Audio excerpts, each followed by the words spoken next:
Hello दोस्त नमस्ते। आज मारे के गीत गावत था लोग के अच्छा लगी तो लाइक लाल मारो पियर मारो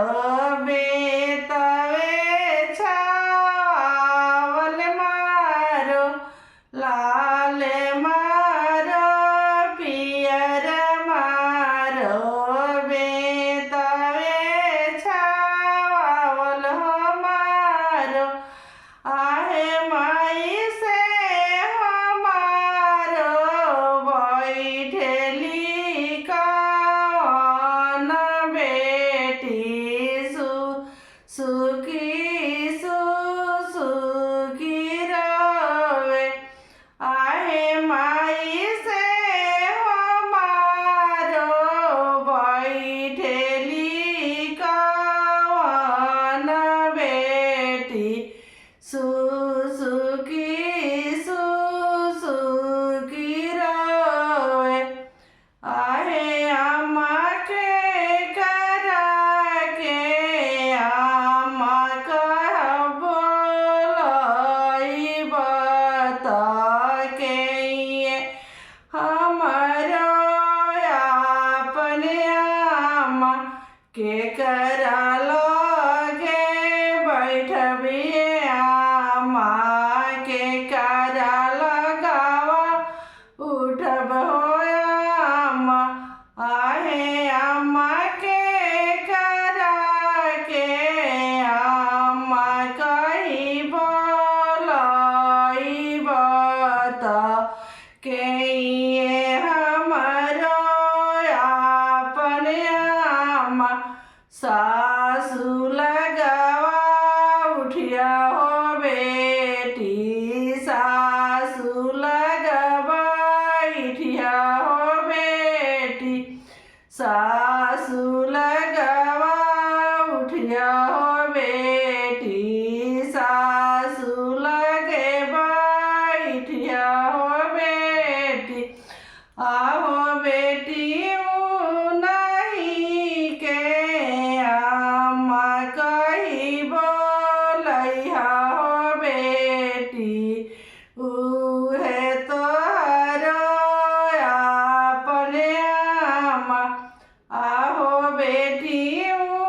नहीं के अम्मा कही बोलैया हो बेटी उहे तोहरो अपने अम्मा लाल मारो पियर मारो बेतवे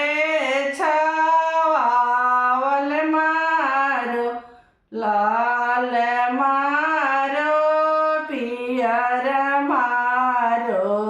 बेतवे छावल मारो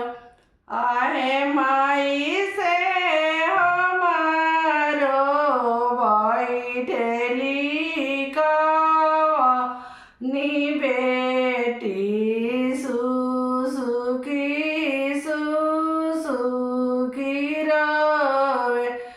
आहे माई से हमारो बैठली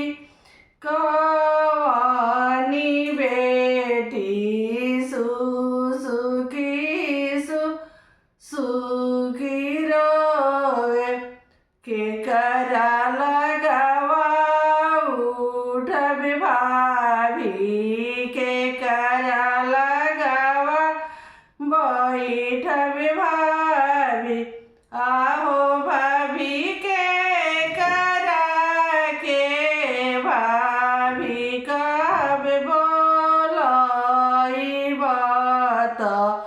के ये हमारो अपने भाभी आहो माई के करा के भाभी कही बोलाई बता के ये हमारो अपने भाभी गोतिन लागे उठिया